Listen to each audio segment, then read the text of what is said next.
वैराग्य विद्या निज भक्ति योगा शिक्षार्थमेक पुरुष पुराण श्री कृष्ण चैतन्य शरीर धारी कृपाम्बुदीर्य तमहं प्रपद्ये मूकं करोति वाचालं पङ्गुं लङ्घयते गिरिं यत्कृपातमहं वन्दे श्रीगुरुदीनतारणम् वाञ्छकल्पतरुभ्यश्च कृपासिन्धुभ्यैव च पतितानां पावनेभ्यो वैष्णवेभ्यो नमो नमः जय श्री कृष्ण चैतन्य प्रभु नित्यानंद श्री अद्वैत गदाधर शिवासादि गौर भक्तवृंद हरे कृष्ण कृष्ण कृष्ण हरे हरे हरे राम राम राम हरे हरे। बहुत बहुत स्वागत आप सभी का भागवत गीता अध्ययन सत्र में। So we'll continue our study. We'll see from chapter 17, text 14 onwards today. Otherwise, see, of late we have been discussing this, no, this question that what is that quality which we all are actually looking for, wanting, hankering, praying for in material life? Everyone, student, businessman, family, looking after house or elderly person, everyone, we want that. And without this, we cannot make a real progress in Krishna consciousness. And in pure Krishna consciousness, this is invalid. It has no scope. It wouldn't exist. We won't think of it in pure Krishna consciousness. And for us to come into a stage of very solidified Krishna consciousness, we really have to imbibe this quality. So, what is that quality which is prayed for in material life, but in pure Krishna consciousness, it has no scope? Mm, It is invalid, it wouldn't exist. And this is something, say, philosophy is something, but we are not here to really for philosophy. More than philosophy, say wisdom. Meaning, wisdom meaning was living the philosophy, not just reading the philosophy. So, we don't want to be stuck up being that I'm an admirer of Bhagavad Gita. Now, look, it is simultaneously so paradox, na? If someone says I'm an admirer of Bhagavad Gita, is it a praise towards Bhagavad Gita or is it like undermining Bhagavad Gita or undervaluing Bhagavad Gita? Or is it someone in knowledge or is he in ignorance when someone says, "Oh, I admire Bhagavad Gita"?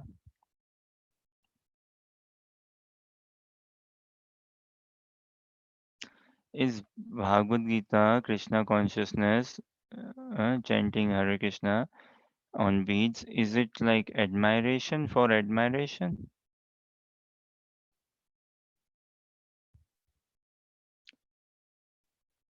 If someone says, there are many go to temples around the So, world, mm, Vrindavan, Mayapur, temples in India, temples outside of India, America, Los Angeles, Australia, uh, London, Manners, will find, oh, Hare Krishna, I've been coming to the ISKCON temple, Hare Krishna temple for 10 years. 10 years I attend every Sunday program and all. So we meet someone and, but they, okay, is it like a good admiration? Thing is, if someone says I'm an admirer of Bhagavad Gita, means what? He likes it, but he doesn't follow it. He likes it, but he has not read it cover to cover. He likes it, he appreciates it, but he does not associate with devotees. He appreciates it, but he doesn't find drawn to it, attracted to it. He doesn't live by it. He doesn't pray to live by it. He doesn't desire to live by it. So that admiration just in itself hasn't got much weightage until and unless our admiration is good, it is acknowledged, it is good, but that admiration has to be converted or transformed uh, into practice, into a lifestyle change, into a practice, into a vision. Then it has to become our natural proclivity, the entire Krishna consciousness, the teachings, the wisdom, all of it has to become our natural tendency, natural proclivity, natural our state altogether. So the message for it that to become it has to go deep in our heart, deep in our heart. So we'll naturally find many. Oh, I'm a lifetime member of the Hare Krishnas. My family has 10 lifetime members. From my family, you have one brahmachari also. From my family, three are initiated. All these things we may know uh, on some of the jargon, some of the terminologies. But for oneself, if he doesn't find his personal interest in Krishna consciousness, then it is a bit sad. It is good, but still not so good enough. So we want to completely be fully good. Means wholeheartedly embrace the message, the teachings, the understanding of Bhagavad Gita. So there has to be a transformation, there has to be a conversion from admirer to being a follower, to being a practitioner, to being a follower. And then Krishna will use us as an instrument to being and for his purpose. This is the hankering to be used by the will of Krishna. So admiration is good acknowledgement, but it doesn't stop there. And someone who says, I admire Bhagavad Gita, okay, when he's in temple or when he's with some devotee settings, he will admire. But then he does not follow the teachings of Bhagavad Gita. He does not know the teachings of Bhagavad Gita or everything on the surface. On the surface, nothing is good. Theory is helpful, but theory is never good enough. In exams, in educational settings, or in anything. Hmm? Theory is helpful, theory is required, theory is the beginning, but it is never the end of it. So the overall Krishna consciousness practice is not to just live it in theory, to understand it in theory. No, it should be our natural state, and that is where we have to aim for. If we want to see Krishna consciousness as complete mysticism, complete non-sectarian, complete universal, transcendental, then we have to go beyond admiration stage to following stage, furthermore living stage. So with that hope, aspiration, mood, and again, so there is one quality for sure, which is desired, prayed for, aspired in material life. And for us to fully advance in Krishna consciousness, for us to have our feet fully consolidated in Krishna consciousness, that is the benchmark, that is the parameter, that that quality. It's a must for me to advance in Krishna consciousness. If I don't possess that quality, I won't be making any good advancement in Krishna consciousness. I won't be getting very inspired and realized and becoming wise.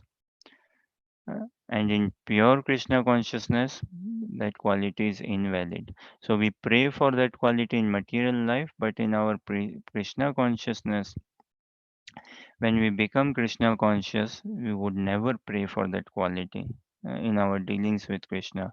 But in our dealings with world, yes, we would want that quality. So enough of clues has been given on this question, and sometimes directly, indirectly has been addressed also this question in our study of Srimad Bhagavad Gita. And yes, we all are intelligent, um, and one day, hopefully, we all will find more inspiration and joy in this understanding of Krishna consciousness. And this is the prayer that whatever helps us find further more inspiration in the practice of Krishna consciousness. So, if this question, and once we have this answer, once we it comes in our consciousness, once the answer transpires in our consciousness, then we can take a lot of encouragement. I hope we take a lot and lot of encouragement to rapidly advance in Krishna consciousness. See, again, advancement rapid can be made in Krishna consciousness, and that is why it is there. Mahaprabhu wants us to advance rapidly, not at a slow snail pace. Mm. And it is not an external way of advancing rapidly, it is an internal cry proper. So, with this mood, attitude, prayers, aspiration, aim, some vision, understanding, mm, begging for mercy, we continue our study of Srimad Bhagavad Gita, chapter 17, text 14 onwards. We'll see. देवद्विज गुरुप्रज्ञा पूजनं शौचमार्जवं ब्रह्मचर्यमहिंसा च शरीरं तपोच्यते. Harsha read translation, Anuja purport.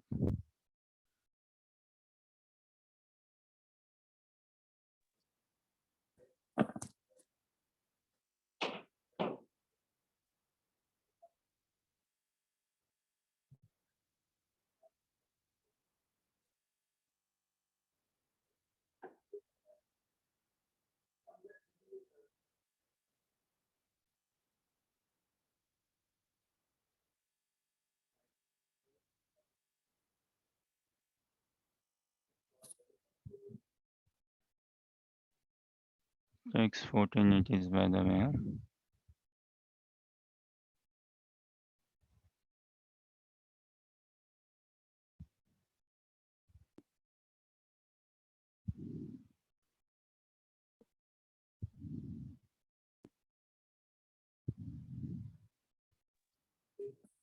Austerity of the body consists in worship of the Supreme Lord, the Brahmanas, the spiritual master, and superiors like the father and mother, and in cleanliness, simplicity, celibacy, and non-violence.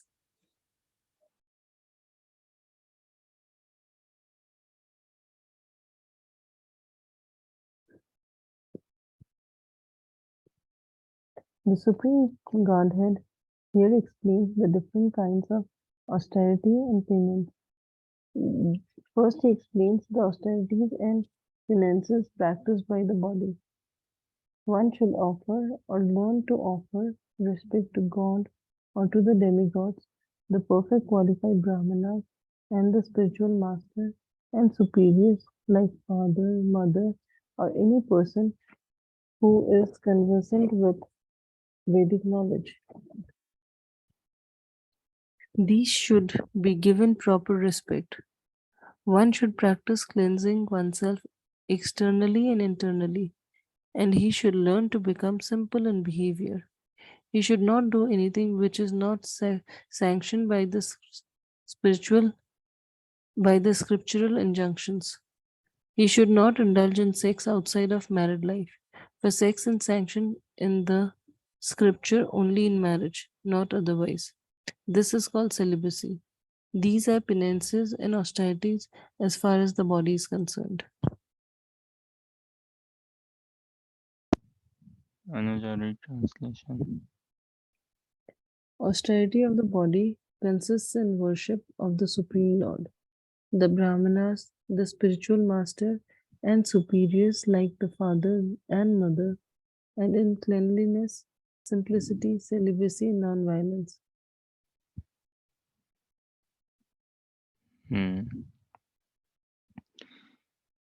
So, austerity of the body, no?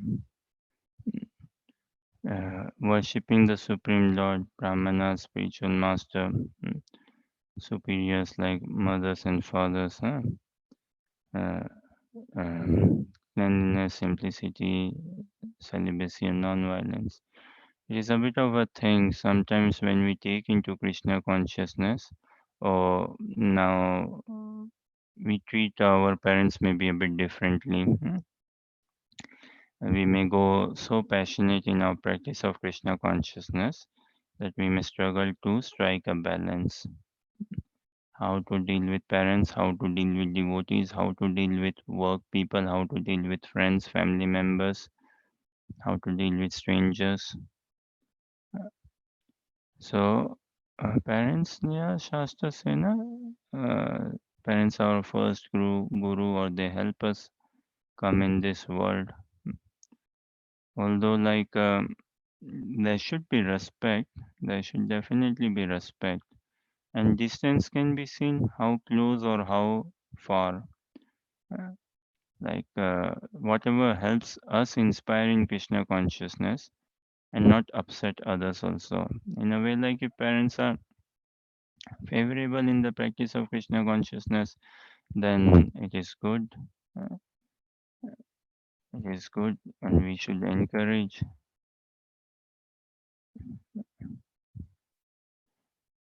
And if they're not helping us advance in Krishna consciousness, and they themselves are not finding good inspiration in Krishna consciousness, then it is better to maintain some distance. Mm. Having said that, there should never be animosity. We should never carry hatred.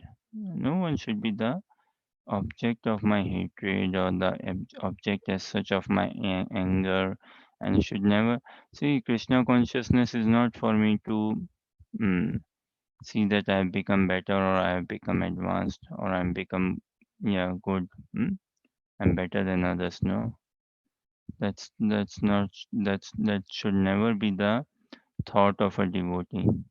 That should never be the attitude of a devotee, that I've become better, advanced, or on these lines. We aspire to become servant of the servant. No? So we are here to serve. We are not here to judge someone. That is not our part. That is not our role. Like previous chapter we read, na, divine and demoniac mentality. Some of the common demoniac mentality is what? Argumentative. Argumentative. Very argumentative they can become. Small things and argue, would like to argue, counter argue, confrontational. That is not at all the quality of a sadhaka, the attitude of a sadhaka. He is never confrontational. So things like this, now someone being argumentative or confrontational, what else? Defending is no good. It is not the quality of a sadhaka to be defending, to defend himself. Defending is not good. Defending shows who defends. Truth does not need defending.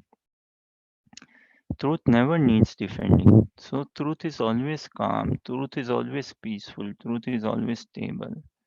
It does not need any propaganda, marketing, or selling, or shouting. No. So if we are loyal, if we are honest, if we are truthful, and if we understand the will of Krishna, if we understand the heart of Krishna, then we will never want to defend ourselves. Then we will not seek validation. If I am in tune with Krishna, and the quickest advancement to help me come in this consciousness is how much I value and appreciate devotee association. In what light do I see devotees? Devotees, each and every devotee is advanced only, but then it is subjective for us. There should come in our life if we are sincere, if we are praying. There should come in our life some arrangement Krishna will definitely do to help us connect with someone who we take him or her as our say Siksha Guru, Diksha Guru, whom we take as our role model, as our guide, mentor, inspiration, and then follow a lead. A question: what is the best way to become a devotee? Or what is the only way to become a devotee?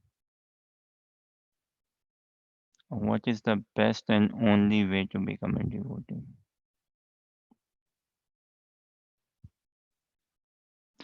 Okay, Following what is the best way to become a cook?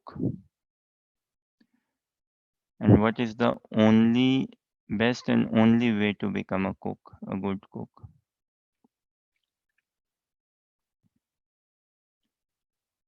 What is the best and only what is the only and best way to become a teacher? What is the best and the only way to become a lawyer? sincerity. Sincerity? Okay, sincerity is a good quality, but one could be sincere but need not become a good cook, say. Hmm, Still, okay, something more can be Following the added. instructions of the master. Following the Instructions of the master. the best way to become a devotee is by following a devotee. Devotee association is also a broad term. Devotee association, yes, we associate with like many devotees, na? Many come in our life. We respect all. Like Mahaprabhu's teachings, na? We respect everyone. Respect should be there for all. Respect for everyone. Liking, it cannot be with everyone. I cannot like everyone. Can I like everyone? Very impractical if I can say, oh, I like everyone.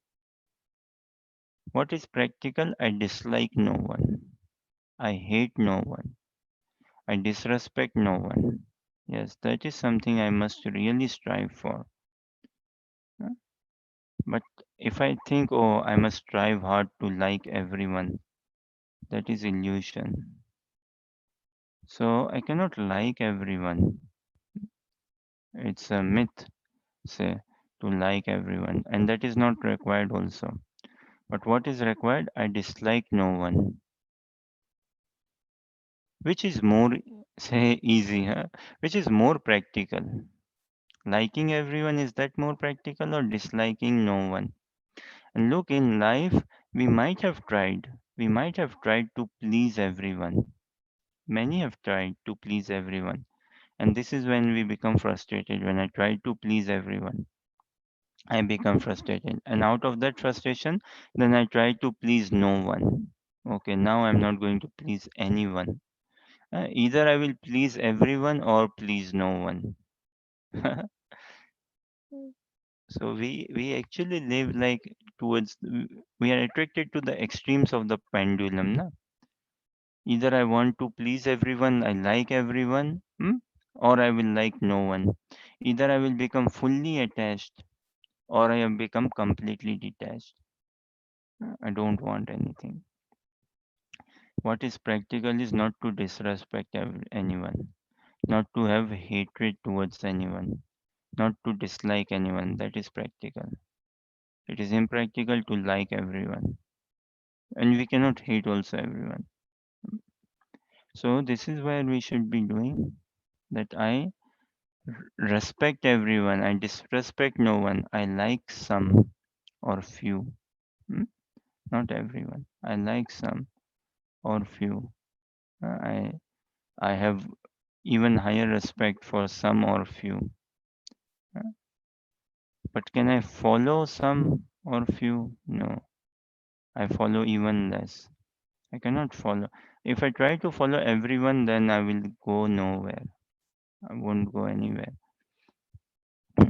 And I cannot follow many also. No, I can like many. I, I can like many, but I cannot follow many, definitely. So following has to be very very select few only, meaning one, two, say, no more than. uh, So some of the things now we have to come out of this competition mentality, complaining mentality, mm, defending mentality, validating mentality, argumentative mentality.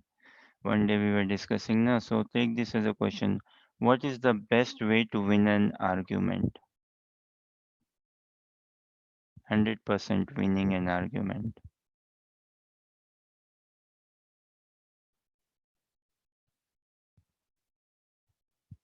Mm. What is the best way to win an argument fully? 100%.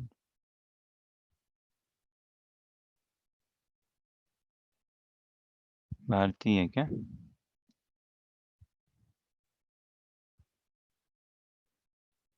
Anuja, Harsha, Deepti, Surrender others. Surrender, or to give up. to give up. Mm, yeah, surrender is fine, give up is fine. Give up normally brings a bit of a negative thing. The best way to win an argument is by not extending the argument, by not arguing over the argument. Mm, by not arguing over the argument, by letting the other person, yes, actually, you are right. Then, even the person wants to further continue, na, further speak more, bring more points. But if we say yes, surrender, say, if we surrender, if we give up, by not arguing over the argument, then there won't be anything. Then we have won. Then if the other person continues, then he's stuck in a loop. He's not coming out of it. So for all this is not so easy for sure. Not so easy, but somewhere has to make a start, na? Otherwise, where do we start from? So we need some goal, na? We need some vision, we need some thought. So the best way to win an argument is by not arguing over the argument, by not further extending the argument, by not further going into the argument or giving or participating in the argument. If I'm not participating in the argument, then who is going to argue with me? This is why book distribution and book reading is amazing. Hmm? You know why is book reading so purifying? Because books, when say books tell us, oh, I'm a fool rascal, I'm living in false bodily identity, I carry huge pride, false ego, and all, then we like it. If the book tells us that I'm going in a wrong direction of life, then we like it. If the book is in a way, uh, say, insulting us, then we are fine. But if the same message, if some other person, say some devotee speaks or tells us, then it hurts us. Then we feel a bit upset or offended. If the book tells us that, oh, you are so lazy, you sleep so many hours, you sleep so late, you wake up so late, and you eat so much. Wow, you're so greedy, and you are so lazy, so greedy. You're full of lust and anger. Then fine, okay, yes, we find encouragement. Is it not generally? But if some other person, if a devotee or some friend says, "Oh, you're so lazy, you sleep so much. No, you want to eat so much. Before eating, do some service, do this." Then hurts our false ego. Na? It hurts our ego a lot. So book reading is purifying, but then we need the association of a personal devotee as well, who is walking that path, who has developed a vision, who is living that vision.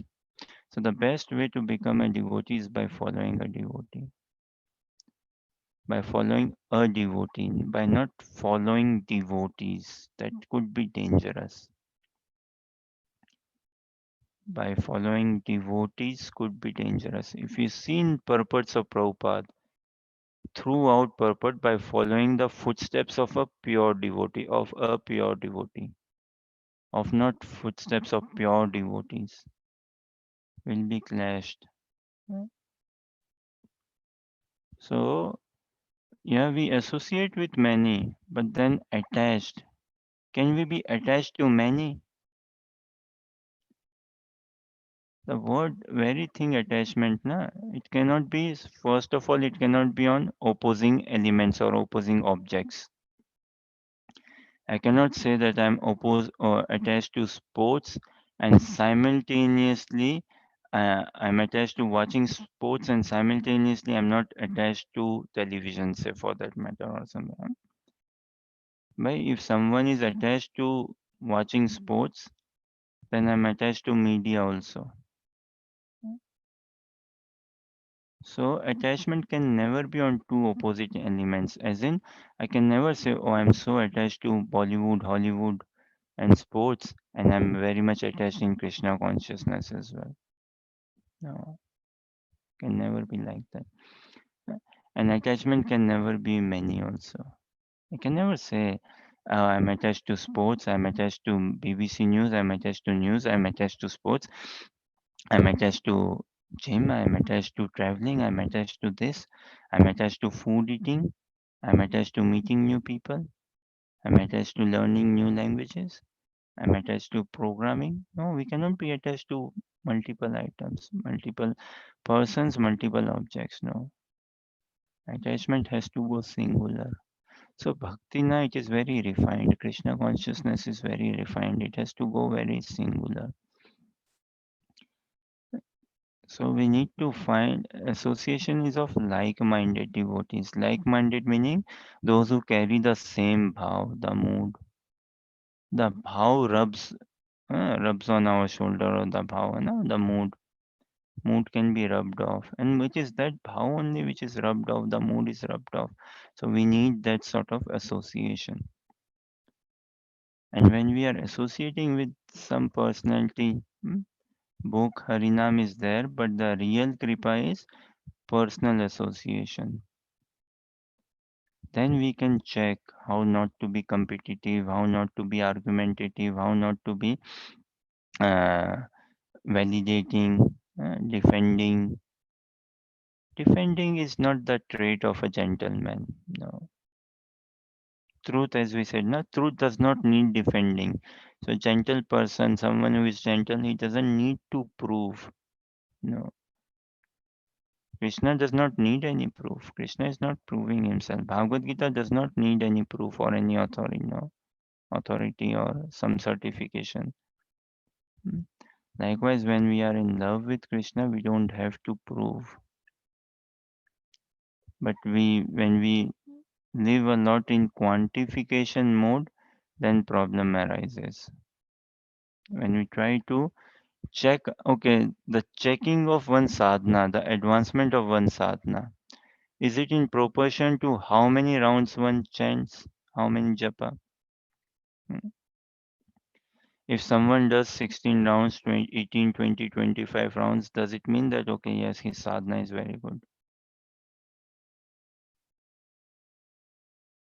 At the stage of asakti, all such calculations do not matter. They do not come into play. They do not. It is only when we are at below Nishtha even, below Nishtha or around there, then we think like this. Uh, okay, this many rounds I have been doing, this I have done and all this. We have to come out of this quantification mode. If we are stuck up in quantification mode, then Krishna will say, okay, fine, you seem to be very hung up with mathematics, with your arithmetic, with your calculation. So continue calculating, fine. You are not so interested in the bhav in japa, but the number of japa. With the mood, with the call, with the reason, the purpose, the prayer, but more so in the number, in the account. Fine, be hung up, be stuck up. So austerity, na austerity we discussing. Austerity of the body. So body we pay obeisances, pranam na, jhukte na. So body, now the body, before the body should bow down, the heart should actually fall in love. When the heart has fallen in love, then the body will act accordingly. Mm. Everything will come. Then that respect for parents and teachers, scriptures, brahmanas, all this vision will develop. And the practicality of it, what to do, why to do. When we associate with a devotee of Krishna, then this why becomes more clear. What to do becomes clear. Why to do becomes clear. How to do becomes clear. When to do now and forever. Where to do wherever I am situated. Why to do. This why bit will be clear when we associate with devotees. Then the how will also come. Many worldwide wouldn't know the word celibacy. What does it mean? Brahmacharya or celibacy. Many wouldn't know worldwide. The general understanding of non-violence is what? Okay, to not go in a physical fight with someone. Say. Real non-violence, as we read few days ago, na Prabhupada writes in Prabhupada, I think 10, chapter 4 to 5th shloka number. Uh, and also, I think in 16 chapter 1 to 3, the divine qualities, that non-violence is not arresting or checking someone's progressive flow, progressive realization, progressive advancement. If I'm blocking that, then it is violence. And who is committing violence? No one can commit violence other than myself. Who is cheating me? No one can cheat me other than myself. Likewise, no one can commit violence upon me other than myself. And why do we have all of this? Because of weakness of heart. Hmm. Ultimately because of weakness of heart. Why? Because the mind is not controlled, the mind is not peaceful, the mind is in so many places. And why mind is in so many places? Because I do not understand my real identity. Who am I? Whose am I? Mm, what is the real teachings of Bhagavad Gita? Because I'm still an admirer of Bhagavad Gita and not a follower. Who will help us to transition ourselves from, this is a question, who will help us to transition ourselves from admirer stage to following stage, from admiring stage to practicing stage, from admiring stage to living stage? Who will help?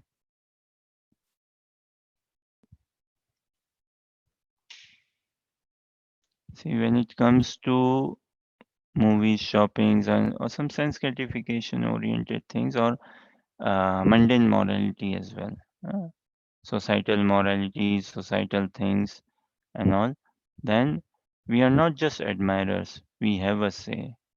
We have such a conviction.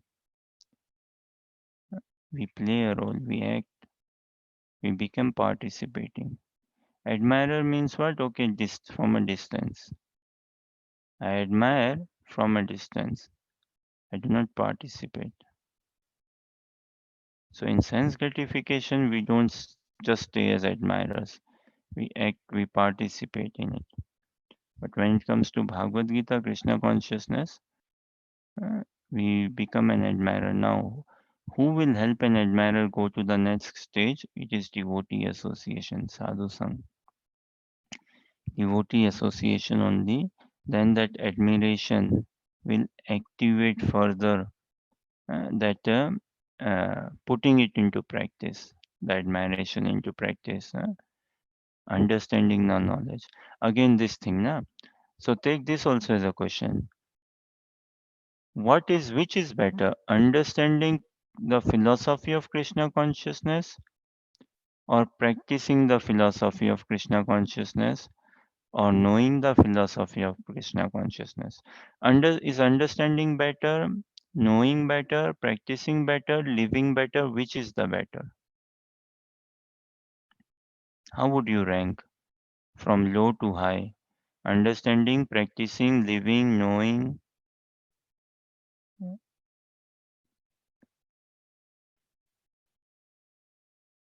admiring, understanding, living, knowing, practicing. What do you so take this as a say tomorrow we can next time you will let me know, but take this as a question. Na? Understanding, admiring, practicing, knowing, living, following Krishna consciousness. I think is it in Twitter that follow thing is in Twitter, maybe in Facebook also or somewhere, but there is somewhere na I'm following someone, followers following Instagram, Twitter, YouTube, Facebook, such thing. Na?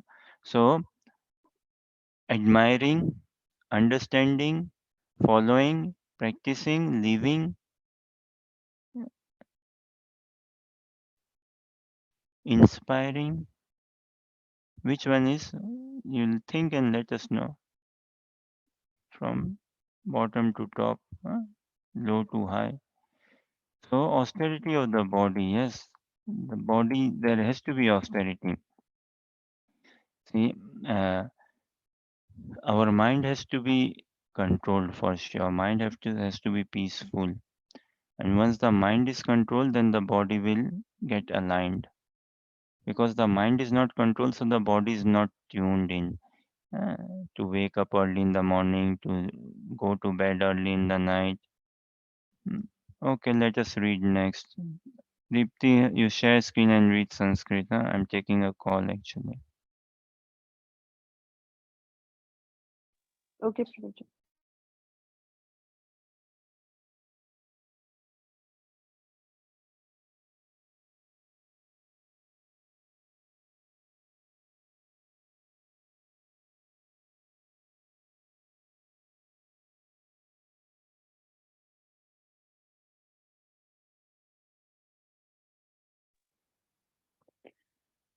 अनुद्वेगकरं वाक्यं सत्यं प्रियहितं च यत् स्वाध्यायाभ्यसनं चैव वाङ् वाङ्म्यं तप उच्यते.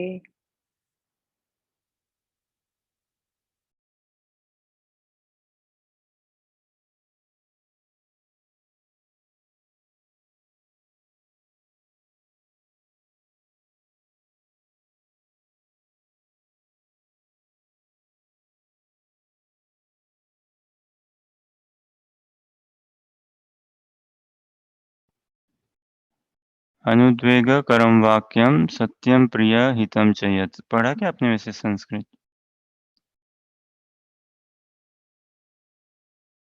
हरे कृष्णा. जी प्रभुजी पढ़ा था.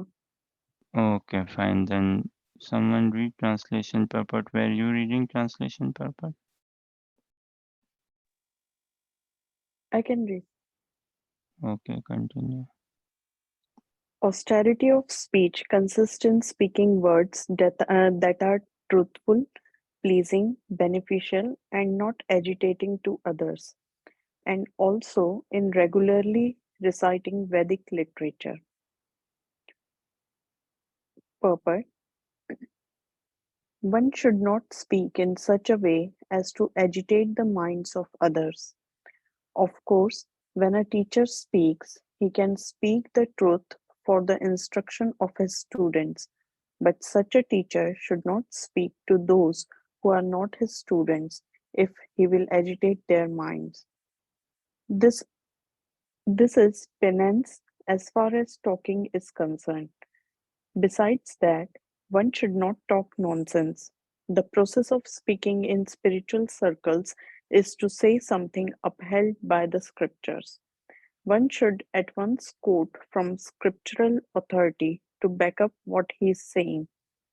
At the same time, Such talk should be very pleasurable to the ear.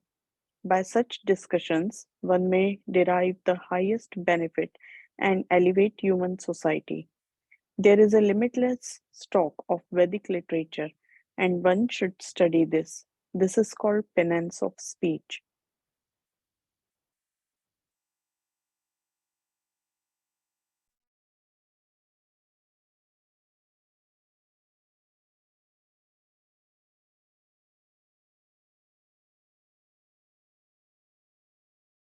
Translation.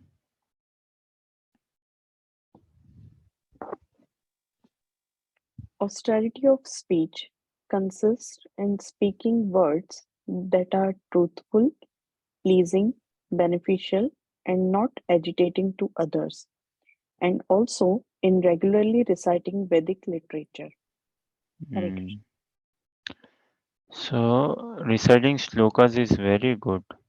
Hmm. Reading shlokas, memorizing shlokas, calling out shlokas. Right? These are the words spoken by Krishna, na? These udgar, these expressions, these prayers and everything. So we should learn, we should recite shlokas. Very peaceful, very therapeutic, very joy giving. And it's like the remnants, na? For a mother, the remnants of her child is no problem. She doesn't see, oh, jhutha, na? She does not find it any, uh, say, any dirty or filthy to take the jhutha of her child, to take the remnants of her child. Likewise, us, we should be taking these mm, remnants. We should be uh, we must be after what the remnants of mercy altogether. Uh, There's unlimited mercy, unlimited remnants of mercy. Say. So, austerity of speech, na? Regularly studying Bhagavad Gita, regularly reciting Vedic literatures, the shlokas, they will enhance our mind. Also, we do not. Okay, so another, another question. Do we practice Krishna consciousness to control mind or to for mind control or for say awakening, heart awakening? Why do we practice Krishna consciousness? For mind control of mind or for hmm, For heart awakening, of course. for heart awakening only? But heart can never be awakened until the mind is controlled, until the mind is peaceful. So this is why austerity of the speech involves what? Mantra meditation, chanting the holy names of Krishna. When we do japa, when we chant the names of Krishna, then the mind will become very peaceful, very controlled. But that is not the objective, to control the mind. That is not the real purpose. It is a stepping stone. It is required, it is must, it is helpful. We cannot advance without being our mind controlled. Na maya mili na ram, vaya logam.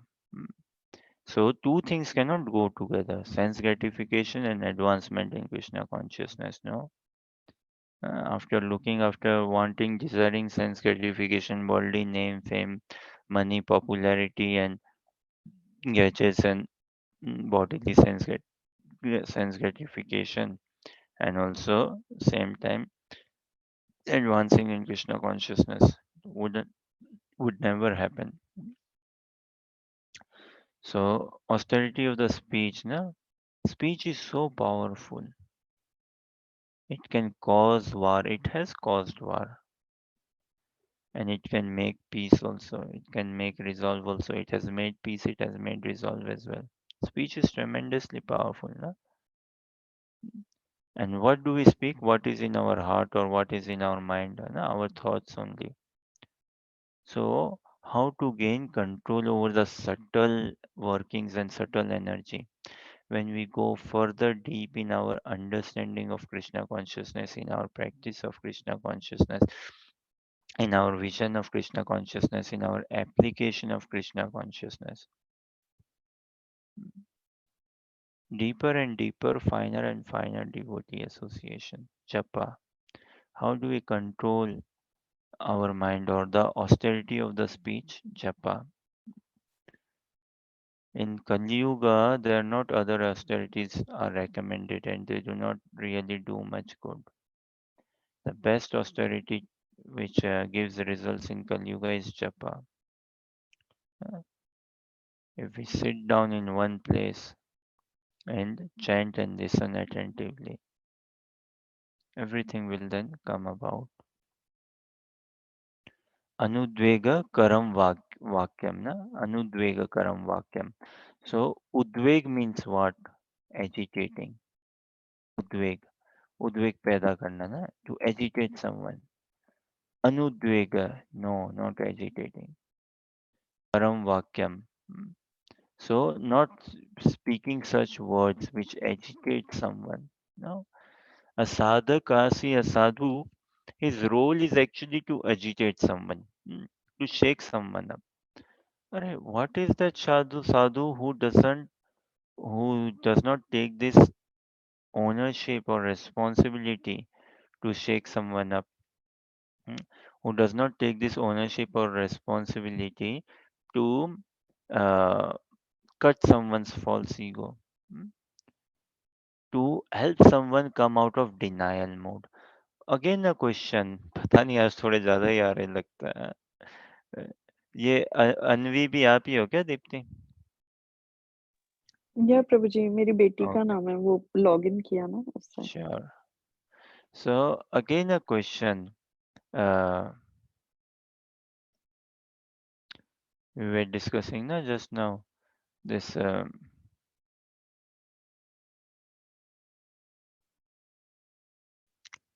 Krishna says na mata smritir jnanam apohanam cha. From him come remembrance, from him comes forgetfulness, and what else? Knowledge. Mm.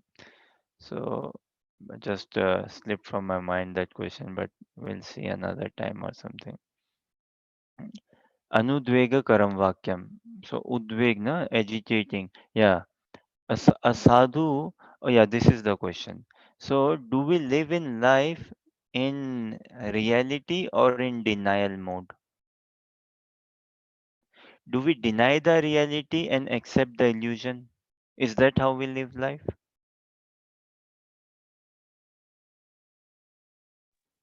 Yes, we often do that. How We deny often? the reality. How often?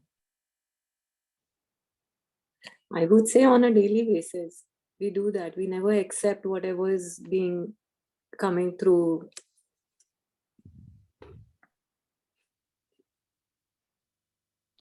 We do not know the reality until and unless we come across a devotee, है ना? Until and unless we come across Krishna consciousness. We are living in split personality, multi split personality.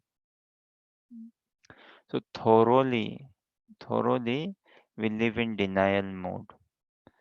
This is why living in denial mode, then we, time to time, we, very regular time, either we feel like happy or agitated, disturbed. So a sadhu, he should. What good is that sadhu who is not helping one come out of denial mode, who is not helping one see, understand, realize that look, you are living in denial mode. What are we denying? The reality of birth, death, old age, and disease. We are denying that. We are denying the threefold miseries and accepting the illusion. How? By slipping into sense gratification in the form of woman, wealth, and wine. Hmm? Binge drinking, binge sleeping, uh, pubbing, clubbing, uh, traveling, all those, uh, wasting money here and there, wasting time here and there, trying to learn, understand so many things which give no real value in life, which does not bring any peace, which brings no knowledge, no clarity, We are in a constant chase, but we don't know what to chase. Where is real happiness? So confused lot we are. Proper. And the irony is we do not know that we are confused. Even tragedy, big tragedy. So a sadhu's job should be to help someone come out of denying the reality, mm, come out of his sleep slumber. But there are sadhus in this world who what? Who put help their followers say put on more material layers, more attachment, material attachments. They help them go more into temporary material sense gratification uh, without understanding their true identity and their relationship with God, who they are, whose they are, the beauty and the potential of human form of life. They do not reveal out.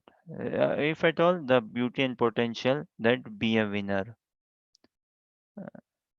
do this job, make this much money, do this study, make this much money, them sort of things. Uh, Fair and lovely, na? How to look beautiful, apply this cream, high handsome, na? Fair and lovely. And then what? Girls will flock around. All this living in denial mode altogether. It is very imperfect to strive for perfection in this world. There's no perfection in this world.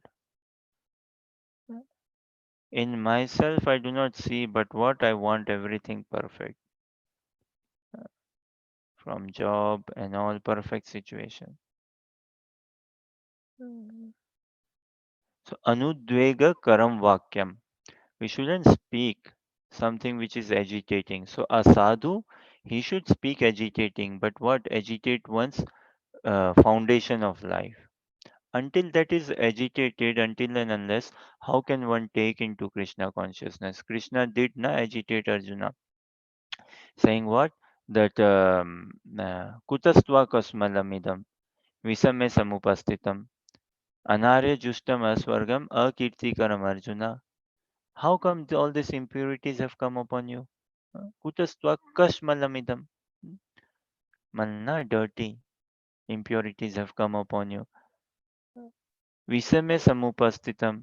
At this point in time when people, everyone are arranged and engaged or assembled for fighting this war, anarya justam aswargam. This is not the characteristic of Arya personality trait behavior of a civilized man. They do not lead to swarga, akirti. They will bring infamy. So Arjuna, what what have you been bitten by some snake? Further Krishna says asochan vasochastam. Then Krishna further says dehinosmin yatha dehe kaumaram yauvanam jara tatha dehantara prapti sthirastatra na muyati. That for the embodied soul is changing body, youth to youth to old age, matured old age, and furthermore. So Krishna is helping Arjuna, shaking him up, agitating him up that you are not this body. Not is more of a shaking, agitating, na? Not. Not is more like a uh, this thing living in sort of a, not is more of a negative push. Like see na, we all do japa na. Now in japa sometimes tandra aa jati hai na, nidra, sleep comes, mm, laziness, slackenness. Someone who claims or says na, well I can attentively do japa, then it needs to be checked. Needs to be checked because a pure devotee can do attentively japa, but he will never claim or say that I can attentively do japa. And one who claims or says that yes, for me, I don't struggle with japa or I do not sleep in japa, then it has to be checked actually. So, uh, japana, take this negative psychology is helpful. We do japana. So, in japa, what we want to remember Krishna, na? We want to remember the divine couple. It is a call for the divine couple. Uh, So in japa, we tell ourselves, Krishna, I'm going to forget you. Krishna, I'm going to forget you. Krishna, I will forget you. Krishna, I'm not going to remember you. Krishna, I'm not going to remember you. Then do you think we will be able to forget Krishna if we see like this, if we meditate like this, if we tell this to ourselves, Krishna, I'm going to fall asleep now. Krishna, I'm going to fall asleep now. Krishna, I won't be attentive now. Huh? I won't be attentive now. I won't be attentive now. So tell this to ourselves in japa and see we will become attentive. See? Uh, do not see red, Deepti. Do not see red, Harsha. Do not see red. Do not think of red. Do not look at red. Do not see red. Do not think red. What happens? Do we think of red or not? Do we see red or not? Yeah, So this our negative whole cycle. Hmm. our whole concentration will be on red only. Mm. The moment no, do not think red, do not see red. So it will come. It is a negative psychology, but it is not very sustainable. It is not long term sustainable. So, yes, Krishna gave this push or this thing to Arjuna. You are not this body. Shakes one up, na? So, Anudvega Karam Vakyam. A sadhu should be shaking others. He should be agitating, but not offending, but not disrespecting, not hurtful. Mm. Hurt the false ego, but not insulting, not derogating, not rude, not offending. Satyam priya hitam chayat. Satya priyam hitam chayat. Na? So truth, it should be gentle, kind, dear, and hitam. Hitam means helpful. Hit करने वाला ना? Beneficial, helpful. Swadhyaya abhyasanam chevya. Swadhyaya means study. Adhyana, Adhyaya means study. Swadhyaya means self-study. Swadhyaya Abhyasanam Cheva. Abhyas means practice.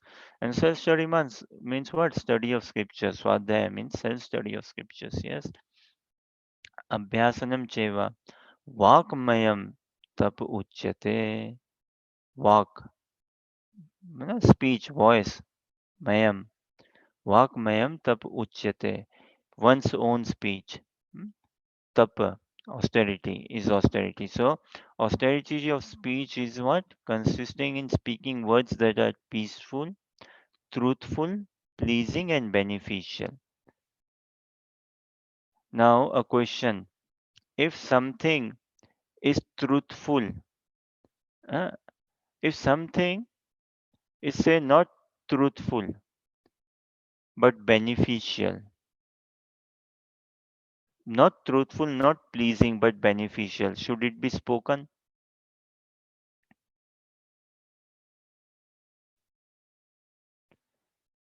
Something is not truthful and is not pleasing but beneficial.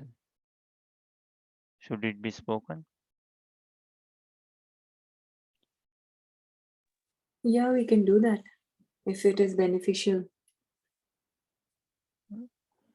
Like children, mother giving medicine or syrup to child, na? Mostly it is observed, na?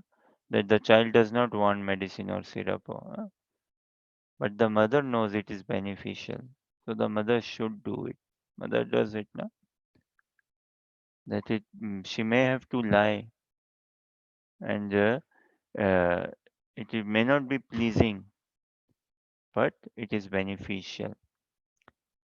Krishna said, na Arjuna, na, to Yudhishthir Maharaj, that Ashwadhama has died. Truthful one may say, no, it was not true. It was not pleasing, but it was beneficial, Baba. Mundane morality has no scope. Na mundane morality is very devious. Mundane morality समझते हो? What does mundane morality mean? What does mundane mean? Mundane is repetitive and boring. It not be repetitive and boring. That is not actually as such mundane.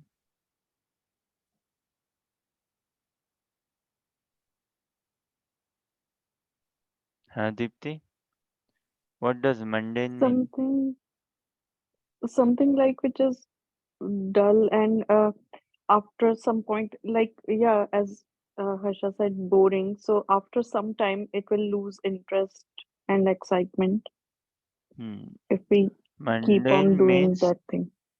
something which is matter is mundane. Yeah. Matter means mundane.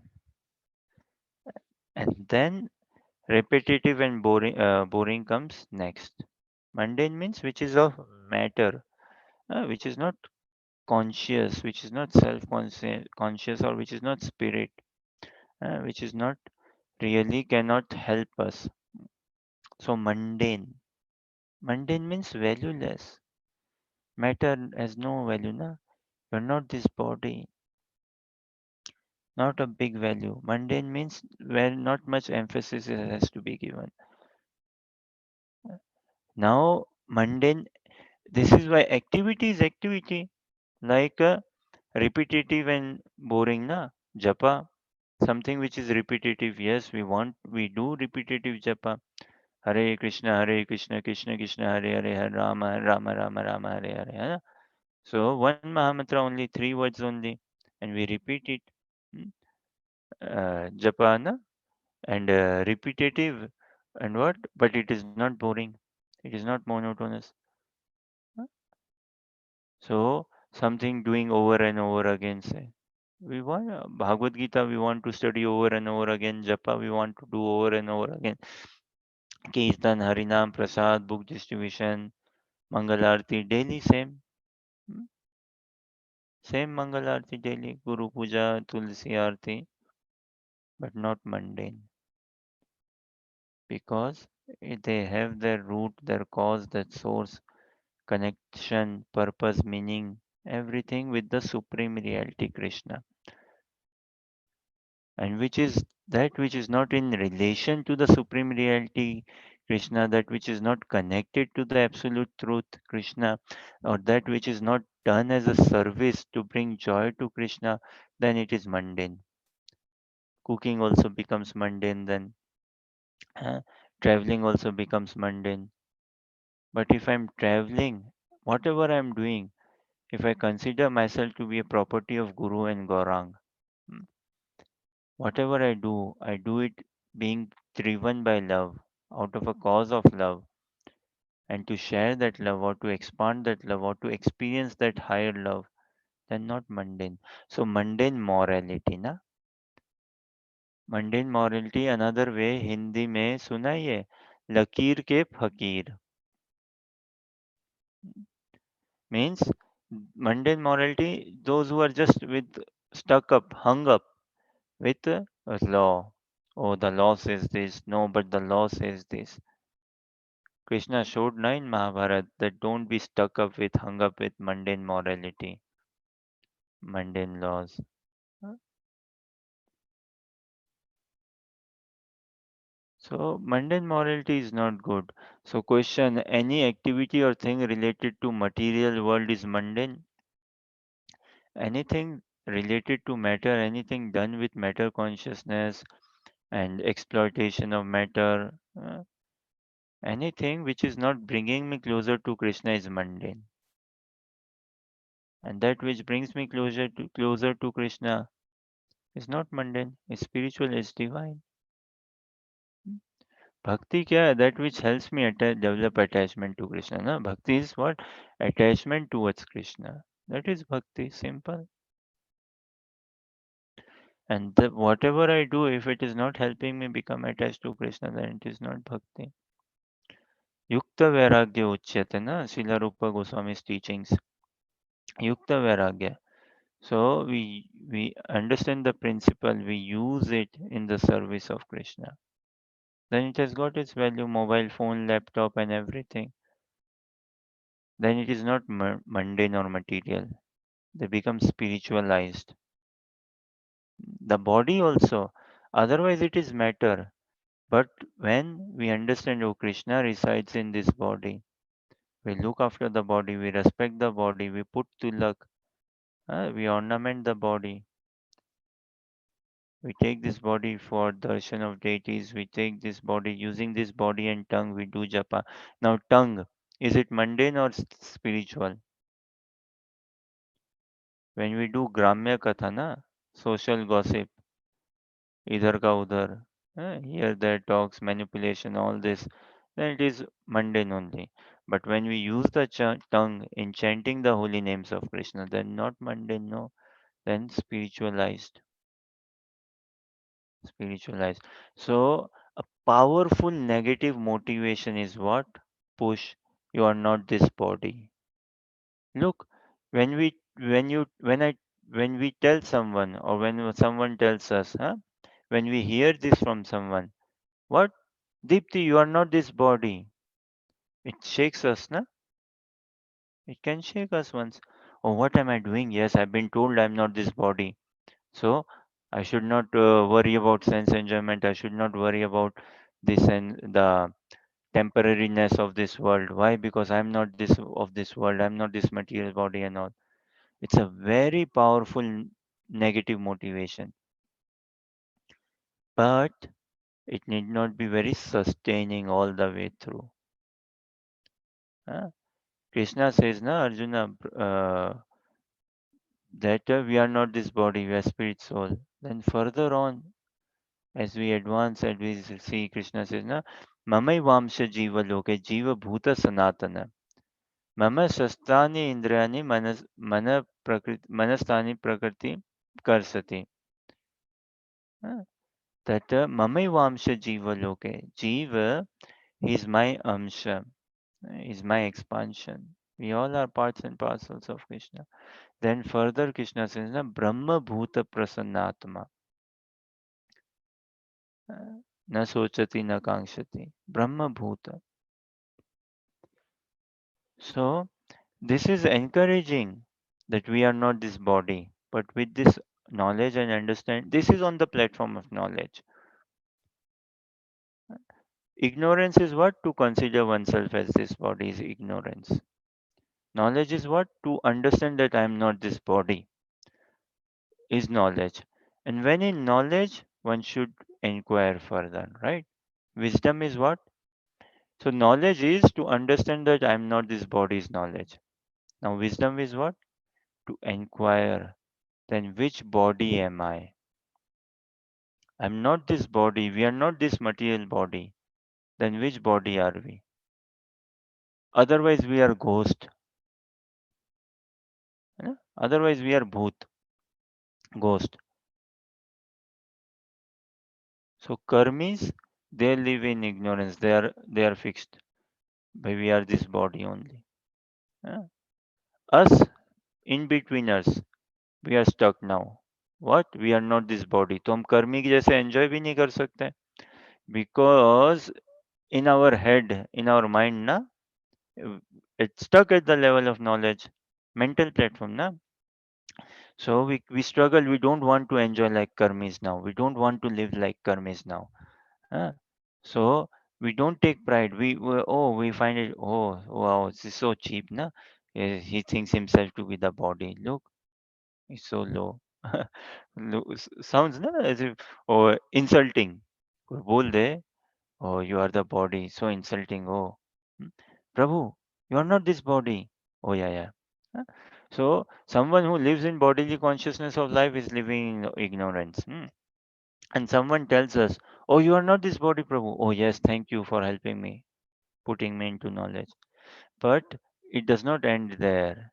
This stimulus, this shake-up is required for us to make a shift, to make a change in thought, lifestyle altogether. But real thing is what? If I'm not this body, then which body am I? Which body? Otherwise, ghost, na?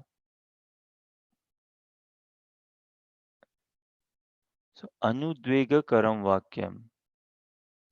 Swadhyaya, everything should be, it's all connected. Swadhyaya, there's no separate purpose of adhyan. Swadhyaya, there's no separate purpose of study.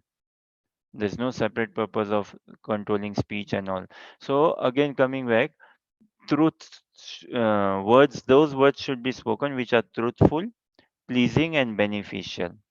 Now, if something is truthful, hmm, but not beneficial and not pleasing, should it be spoken?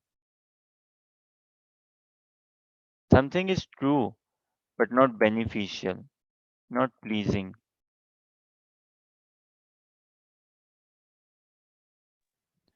The society is Prabhuji, stuck up. Hmm.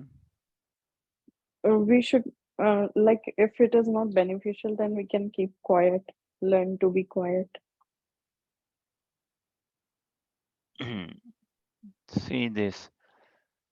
Suppose a thief comes in the house, hmm, and says, "Oh, do you have cash in your almirah?" Huh? He asks you to speak the truth. But it is not pleasing and it is not beneficial. Huh? Is it? It's not pleasing, it is not beneficial. So, should we speak the truth? Yes, yes, I have cash in the almirah. And say, police, he's in a chase with the thief. He's in chase after the thief. Uh, And police comes and asks us, what should we tell? Yeah, we should tell the truth. Uh, we should tell the truth. So, morality is difficult to understand. Very difficult, very intricate, very tricky. Very, very tricky. This is why we have to take the shelter of a devotee. Then then we give our mind a rest. We give our intelligence a rest. We cannot advance in Krishna consciousness without resting our material intelligence and harnessing our spiritual intelligence. The material intelligence has to be completely put to rest. The material mind has to be completely put to rest. And spiritual intelligence has to be made very sharp. This is what Swadhyaya. Uh, By Adhyan, by Swadhyaya, we are trying to revive our own self, na? Understand ourselves, who we are, whose we are, what is our relationship, who do we belong to. So something could be truthful, but if not pleasing and beneficial, we shouldn't speak. And world is stuck up with mundane morality. लकीर के फकीर संसार में. Look, another thing, na? So much of rules and regulations, but we do not understand the spirit of those rules and regulations. And just we, this is why every world constitution, countries like America, Japan, uh, call them advanced countries, but is there any country in this world where the constitution is not updated, where the constitution does not require reforms, changes, updations? Is there any country in this world where in parliament laws are not being discussed or talked that okay, we must update the laws? Update, na? Cyber security, update this, update that, crime, fraud, so much happening. So come up with new laws, stricter laws, tighter laws, new ways of working, new style, all of those. Hmm? But Bhagavad Gita does not need any update. It does not need any upgradation. It does not need any changing. Why? Because it is not at all hung up with mundane morality. Mundane morality means what? Trying to please people, trying to look good, sound good, show good. There's some element of goodness in it, but that is not rich enough. And we are after Krishna conscious goodness. So Bhagavad Gita does not need any changing. But any world constitution, any country's constitution, it requires to be changed. It requires to be updated. We are so stuck up with rules, laws, regulations, and all, hung up in a way. See, before the what was that Twin Trade Center? Kya? 9/11 Twin Trade Center, no, or TWC, no, or WTC. Yeah, I What think was that? World Trade Center World it Trade went up. Center. Yeah. World Trade Center. No?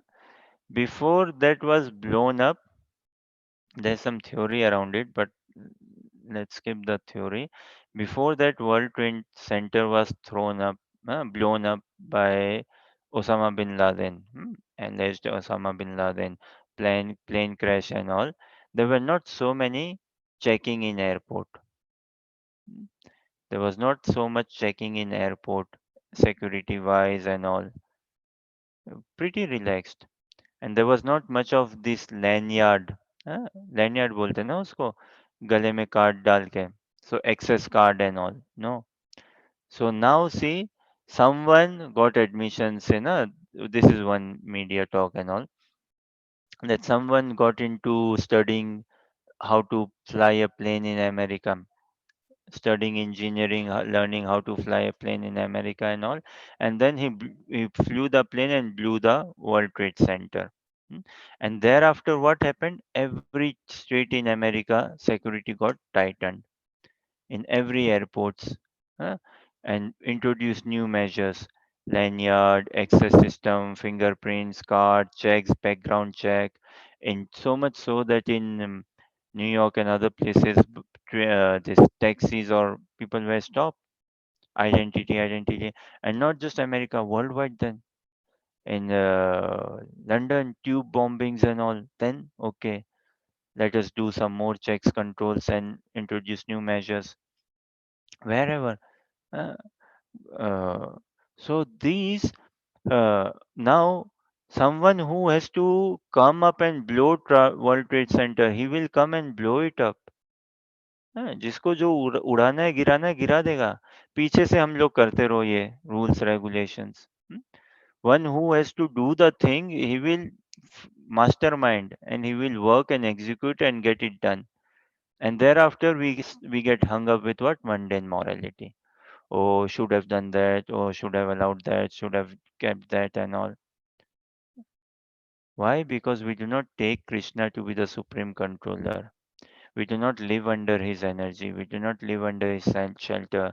We do not understand his plan. We do not live as an instrument in the hands of Krishna. And furthermore, so there is going to be chaos. There is going to be chaos then. And no solution, no proper solution. That doesn't mean that we should not have a way of working. There should be a decorum, there should be a discipline. What is that decorum? What is the discipline? Varnashrama dharma. That is the decorum, that is the discipline. Four social orders, four speech social divisions, spiritual divisions. And that will bring that harmony when we live in Varnashrama dharma life, aiming towards realization of Lord Vishnu. But we live one Shankara lifestyle, na? No proper spiritual division, no proper social division, mm, and no purpose, no aim for aspiring to attain Goloka, to aspiring to attain Vaikuntha. Then what will happen? Mundane morality creep in altogether, hung up about some rules and regulations. Mm, Security has changed so much, na? Now online security, wow. With online banking, more fraud happens, then more security. Let us do it this way, let us do it that way. Right now we think we are okay, smart and all, we can use technology, but personally I fear, I'm anyways not so good with technology, I say. And if I happen to live for another 20-30 years, I don't know what I will do. Uh, Right now we find it easy, but 20-30 years later, so this is why na 20-30 years our body, our muscle, our brain and the signal and the connection and all will go very weak. Uh, the between the brain and the mind, the messages and all the communication goes very slow, very weak. Desire is strong, frustrations then come about. So now is the time to do bhajan. Go deep in bhajan. Hmm. Change the molecular level from inside altogether. Change my composition, meaning change my consciousness level altogether. Elevate in my consciousness to pure Krishna consciousness.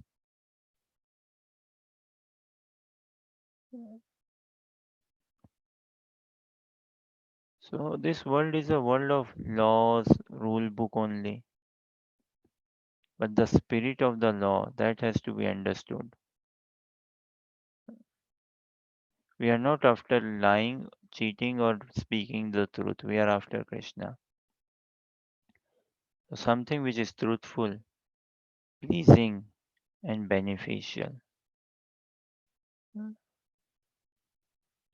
But say with this truth, na something, or some other person, he's fat, he's obese. Obese बोलते ना, मोटा एकदम, सांड.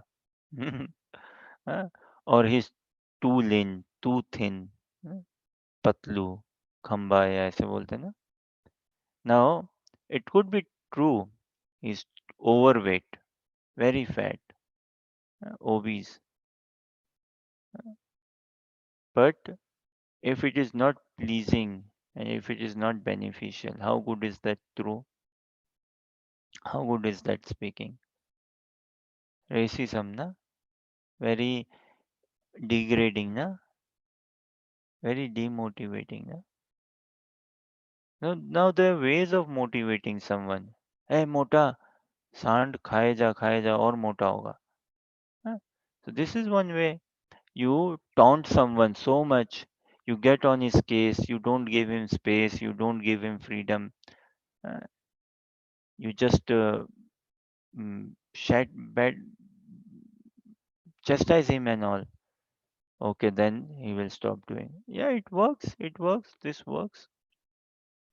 But the best way to reform someone is out of love. And when love does not mean okay, we do not. Uh, Again, some misconceptions, na. Love does not mean that we do not chastise or we do not correct or we do not bring out the reality.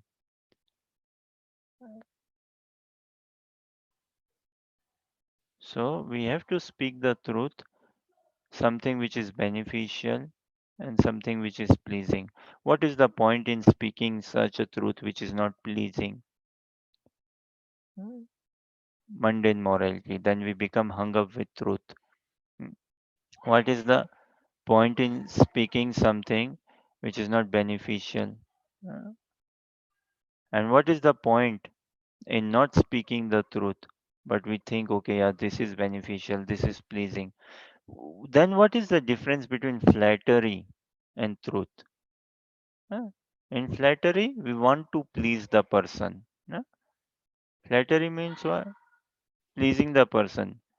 It is not true, but we want cheap fun, na? Cheap entertainment, short term, something fulfill our agenda, some hideous desire, motive, intent. Uh, So that is flattery, not based on truth, but just pleasing. And who benefits out of this? No, neither the man nor the woman say. Hmm? Neither the boss nor the servant. No one benefits out of that flattery. Uh, but truth has to be spoken. Truth should be spoken. So a sadhu, he should be fearless. He should not be worrying. Oh, will I upset my audience? Will I upset my people? What will they think? What will they say? Arey, a sadhu's accountability is towards Krishna, Baba. A sadhu's accountability is towards his spiritual master. Uh, what will the spiritual master think, or what will the spiritual master say? Like Prabhupada, when he went to America, right? Now, what did he name? International Society for Krishna Consciousness. He did not call it International Society for God Consciousness, although some friends, well-wishers advocated that Swamiji, you don't want to call it Krishna consciousness, Call it God consciousness. It will be more appealing. You will have a more reach out.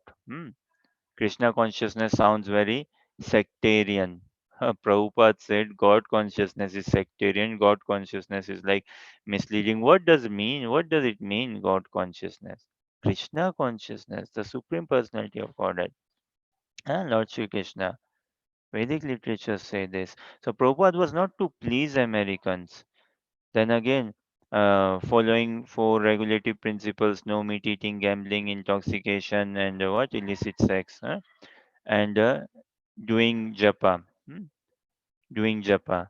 So Prabhupada was not to. He said, no, just to please you Americans, I'm not going to change the philosophy. So it is not about having a head count. Krishna consciousness is not like about, okay, uh, like a competition with any other, say, spiritual organization for that matter. No, not in a race or in a competition. How many more members have we got? How many more fundings have you got? How many more programs, shows, or those items, say, parameters and all? No, it is about simplicity. It is about honesty. It is about truthfulness. It is about purity. It is about establishing a connection with Krishna. That is Krishna consciousness. Bringing Krishna in the equation, bringing then Krishna in the center. Now, what is easy, to live or to die? What is more easy? मरना आसान है या जीना आसान है?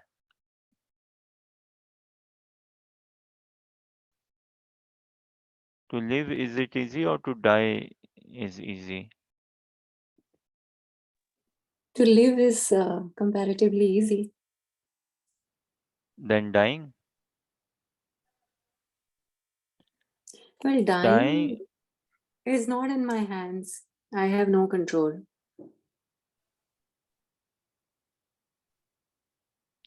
where is struggle? Struggle is in dying or struggle is in living? Struggle in surviving, struggle is in living, in advancing, or struggle is in dying? Yeah, struggle is in living.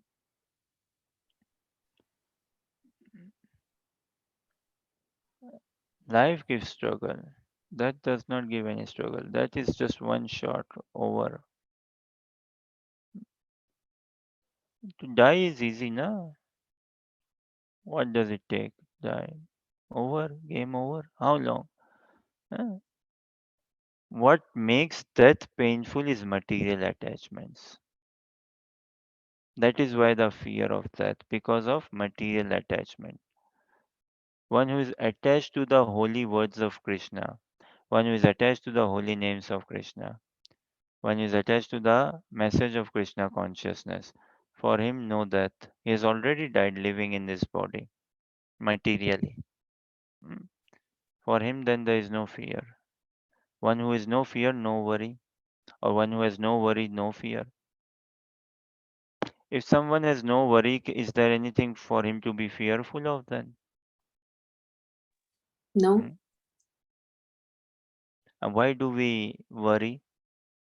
Because of material attachments. Insecurities, na?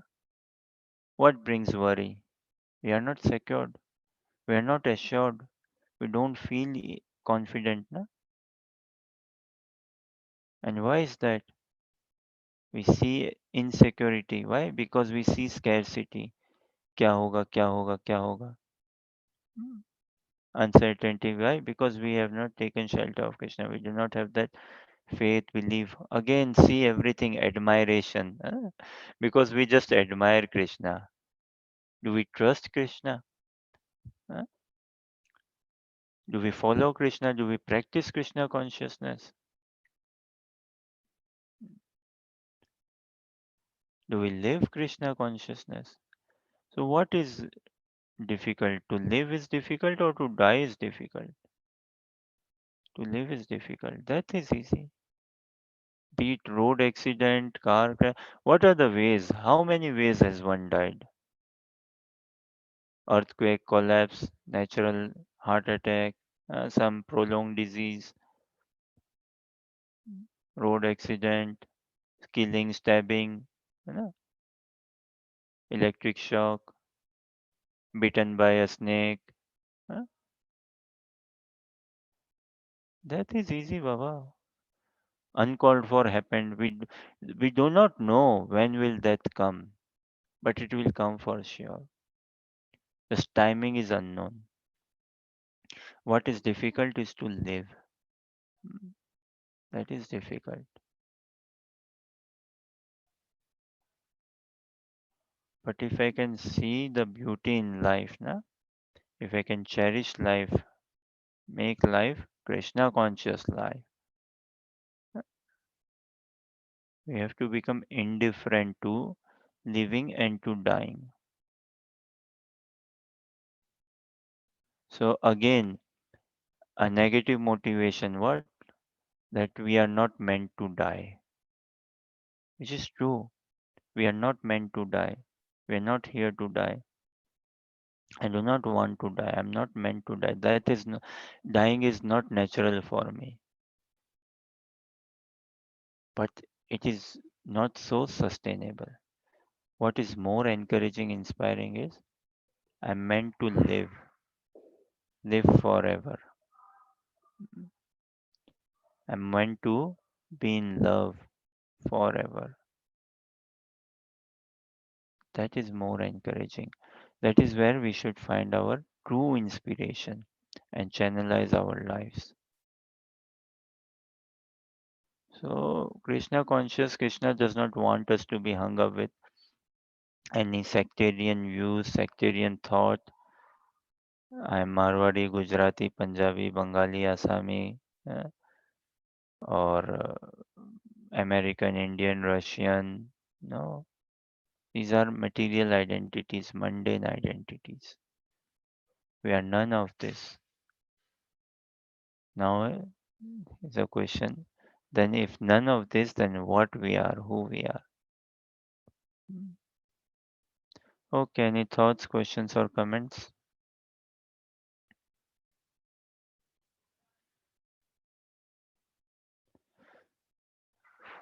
Lots to discuss in this shloka and every other shlokas, but we are very limited. We are very limited. We are very restricted, uh, tremendously limited. If one can realize one is limited, one advantage is there. He will not be puffed up. He will not be proud. If one can realize that I'm very small, I'm very restricted, I'm very limited, then he shouldn't entertain relative comparison. He shouldn't entertain relative comparison or relative differences. I'm limited, but at least I'm better than this. Uh, I'm less limited. No, no. Again, we are not for any sort of relative comparisons. We are for absolute, we have to develop an absolute vision. We are for absolute reality, for absolute truth, absolute life in the association of the divine couple. Hare Krishna, Krishna Krishna, Hare Hare, Hare Rama, Rama Rama, Hare Hare. Hare Krishna. Hare Krishna.